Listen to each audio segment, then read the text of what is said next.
یہ دکھ، یہ غم، یہ مصیبتیں، یہ پریشانیاں جو انسان کی زندگی میں آتے ہیں، ان کی وجوہات کیا ہے؟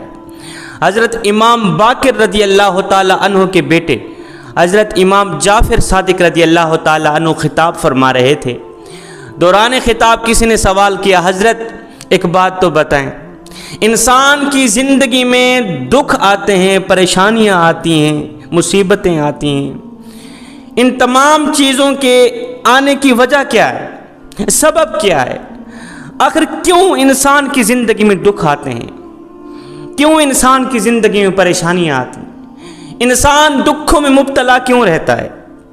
حضرت امام جعفر صادق رضی اللہ تعالی عنہ نے فرمایا، میاں میں نے اپنے بابا حضرت امام باقر رضی اللہ تعالی عنہ سے سنا، انہوں نے اپنے بابا سے سنا، انہوں نے اپنے بزرگوں سے سنا، انہوں نے میرے بابا حضرت مولا علی رضی اللہ تعالی عنہ سے سنا۔ حضرت سیدنا علی المرتضیٰ شیر خدا کرم اللہ وجہ الکریم فرمایا کرتے تھے، انسان کی زندگی میں جو دکھ آتے ہیں، سب سے پہلا سبب یہ ہوتا ہے دکھوں کے آنے کا کہ یہ دکھ، یہ پریشانیاں، یہ مصیبتیں، یہ آپ کے اور میرے ہاتھوں کی کمائی ہوتی ہیں۔ یہ مصیبتیں، یہ دکھ آپ کے اور میرے ان ہاتھوں کی کمائی ہوتی ہیں۔ پوچھا گیا، حضرت وہ کیسے؟ فرمایا، ان ہاتھوں سے جو ہم گناہ کرتے ہیں، جو دوسروں کو تکلیفیں دیتے ہیں، دوسروں کو ایذا دیتے ہیں، دوسروں کے دلوں پہ وار کرتے ہیں، لوگوں کا دل توڑتے ہیں، ان ہاتھوں سے ڈنڈی مارتے ہیں، سونے کو چاندی، چاندی کو سونا بنا کر بیچتے ہیں، ان ہاتھوں سے غریبوں کا حق مارتے ہیں، ان ہاتھوں سے لوٹ مار کرتے ہیں، ڈنڈی مارتے ہیں، سود کا کاروبار کرتے ہیں۔ ان گناہوں کی نحوست کی وجہ سے، جو گناہ ان ہاتھوں سے کرتے ہیں، ان گناہوں کی نحوست کی وجہ سے اللہ تعالیٰ انسان کو پریشانیوں میں مبتلا کرتا ہے۔ یہ انسان جو دکھوں میں مبتلا رہتا ہے نا، یہ اپنے ہاتھوں سے کیے گئے گناہوں کی نحوست کی وجہ سے مبتلا ہوتا ہے۔ اپنے ہاتھوں سے کی گئی خطائیں، اللہ کی نافرمانیاں، ان چیزوں سے انسان دکھوں میں مبتلا رہتا ہے۔ اب دوسرا سبب یہ ہے کہ ایک انسان ہے جو نماز بھی پڑھتا ہے، قرآن بھی پڑھتا ہے، تہجد بھی پڑھتا ہے، ہر وقت اللہ اللہ کرتا ہے، غریبوں کی مدد کرتا ہے، ضرورت مندوں کی ضرورتوں کو پورا کرتا ہے، پھر بھی وہ پریشانی میں مبتلا ہے۔ ایسے شخص کے لیے کیا کہا جائے گا؟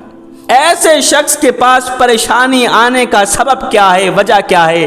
حضرت امام جعفر صادق رضی اللہ تعالی عنہ نے فرمایا، ہو سکتا ہے وہ شخص نماز بھی پڑھ رہا ہو اور کمی کوتاہی بھی کر رہا ہو سکتا ہے وہ شخص قرآن بھی پڑھ رہا ہو، اللہ اللہ بھی کر رہا ہو، ساتھ میں کوئی غلطی ہو گئی ہو، کوئی خطا ہو گئی ہو، کوئی بھول ہو گئی ہو، انسان ہے، انسان خطا کا پتلا ہے، کوئی بھول ہو گئی ہو، کوئی ایسا گناہ ہو گیا ہو جو سخت گناہ ہو، تو اللہ تعالیٰ نہیں چاہتا کہ قیامت کے دن کوئی گنہگار شخص میری جنت میں جائے، ہرگز نہیں۔ جب اللہ تعالیٰ دیکھتا ہے کہ ایک نمازی سے بھول ہو گئی ہے، اس کے اپنے محبوب بندے سے بھول ہو گئی ہے، وہ کوئی گناہ کر بیٹھا ہے، تو اللہ تعالیٰ کیا کرتا ہے؟ ایسے شخص کو دکھوں کی بھٹی میں ڈال دیتا ہے، پریشانیوں کی بھٹی میں ڈال دیتا ہے، مصیبتوں میں مبتلا کر دیتا ہے۔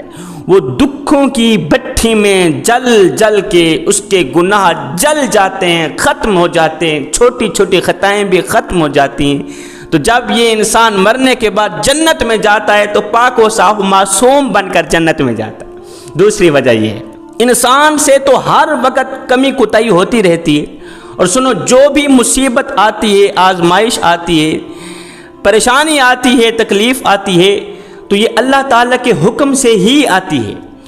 میرے کریم نبی نے فرمایا، صحابہ جی یا رسول اللہ صلی اللہ علیہ وسلم، میرے نبی نے فرمایا، صحابہ اللہ تعالیٰ جس شخص کو پسند کرتا ہے اسے طرح طرح کی آزمائشوں میں ڈال دیتا ہے۔ اللہ تعالیٰ جس شخص کو پسند کرتا ہے اسے طرح طرح کی مصیبتوں میں مبتلا کر دیتا ہے۔ اللہ تعالیٰ جس مومن کو پسند کرتا ہے اسے طرح طرح کی مصیبتوں میں مبتلا کر دیتا ہے۔ وہ دکھوں کی بھٹی میں جل جل کے اس کے گناہ جل جاتے ہیں، یہ آگ اس کے گناہوں کو جلا دیتی ہے، یہ پریشانیاں اس کے تمام گناہوں کو جلا کر راکھ کر دیتی ہیں۔ مرنے کے بعد یہ جب انسان جنت میں جاتا ہے تو بالکل پاک و صاف بن کر جنت میں جاتا ہے۔